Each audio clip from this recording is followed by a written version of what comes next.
na dekada. Ang number one tabloid bilang radyo, TV9. Kaya, kami pa rin ang magiging una sa balita. Hindi lang basta balita. Siyempre, entertainment. Para kumpleto Ricardo, dala namin ang mga balitang sports. Abante ang best. Balita. Entertainment. Sports Talk. Abante ang best. Una sa balita, entertainment, sports talk.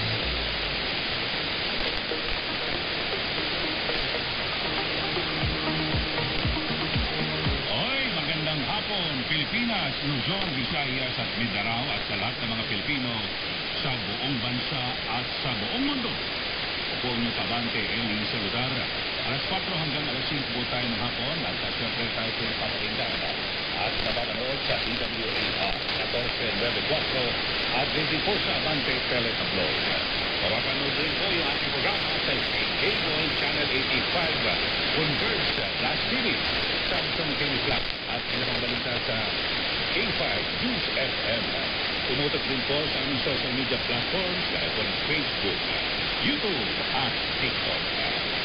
At siyempre, isang oras po tayo ng kasama at pagkakaroon sa mga issue ng bayan kung maraming lang at kapanaluan sa pagkakaroon ito ating interview sa kasama ng ibang sa balita at pagkakaroon at public service at sa mga ating din po sa sitwasyon na madaloy ng trafiko.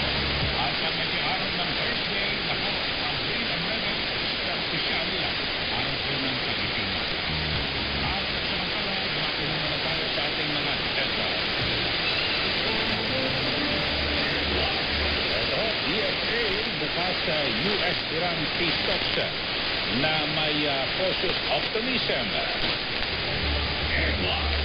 ERC at PCC pinakikilos sa malakartel na galawan ng oil companies. Nakikilos ha. At samantala, nakadagdag na Blue Ribbon hearing sa Abril 14, kinansila.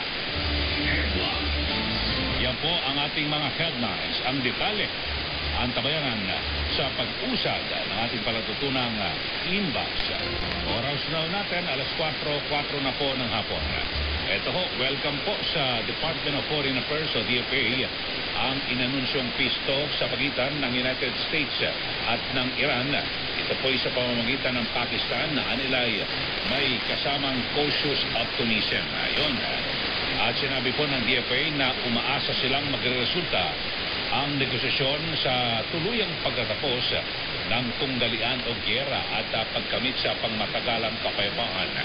Matatanda ang inunsyo ni US President Donald Trump noong Miyerkules ng umaga, oras po dito sa Pilipinas, ang tigil putukan o ceasefire sa Iran.